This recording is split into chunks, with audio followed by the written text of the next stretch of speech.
প্রিয় দর্শক সবাই কেমন আছেন? আশা করি সবাই খুব একটা ভালো নেই, কারণ এত কষ্টের পরে মনিটাইজেশন পাওয়া, আর সেই পাওয়া যদি কিছুদিন পর মনিটাইজেশন চলে যায় তাহলে তো ভালো না থাকারই কথা। তবে আপনার ভালো না থাকার কোনো কারণই নেই, কারণ আমরা এই ভিডিওতে দেখাবো সঠিক নিয়মে সমস্যাটি সমাধান করে মনিটাইজেশন ফিরে পাওয়া এবং আবারও টাকা ইনকাম শুরু করা। প্রিয় দর্শক, আমরা প্রথমে জানাবো কেন মনিটাইজেশন রেস্ট্রিক্টেড দিয়ে থাকে। প্রথমত, অন্যের ভিডিও আপলোড করা এবং অন্যের সাউন্ড ব্যবহার করা। দ্বিতীয়ত, টাইটেল, ডেসক্রিপশন এবং ট্যাগে খারাপ ভাষা দেওয়া।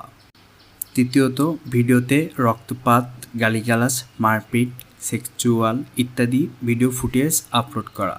এই কয়েকটি কারণেই ফেসবুক মনিটাইজেশন রেস্ট্রিক্টেড দিয়ে থাকে।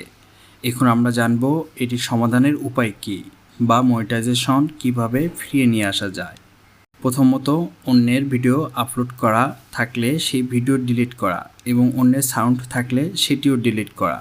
দ্বিতীয়ত, টাইটেল, ডেসক্রিপশন এবং ট্যাগ এডিট করে ভালো ভাষা ব্যবহার করা। তৃতীয়ত, যে ভিডিওতে রক্তপাত, গালিগালাজ, মারপিট, সেক্সুয়াল ভিডিও ফুটেজ আপলোড দেওয়া আছে সেসব ভিডিও ডিলিট করা। চতুর্থ কাজটি হবে 7 দিন আপনার ফেস দেখে সর্বনিম্ন 5 মিনিট থেকে 10 মিনিট লাইভ করা। এবং সর্বশেষ, ফেসবুকের কাছে রিকোয়েস্ট রিভিউ করা। আশা করি 1 সপ্তাহের ভিতর মনিটাইজেশন ফিরে পাবেন এবং টাকা ইনকাম শুরু করতে পারবেন। প্রিয় দর্শক, ফেসবুক এবং ইউটিউবে চাকরিতে থাকা ব্যক্তিদের কাছ থেকে সাহায্য নিয়ে বিভিন্ন সমস্যার সমাধান নিয়ে ভিডিও আপলোড করে থাকি।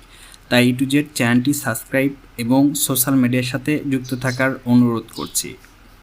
প্রিয় দর্শক, যে কোনো সমস্যায় আমাদের কমেন্ট বক্সে জানাবেন, আমরা দ্রুত সময়ের মধ্যে সমাধান করে দেওয়ার চেষ্টা করব। প্রিয় দর্শক, সবাই ভালো থাকবেন, সুস্থ থাকবেন। বিদায়।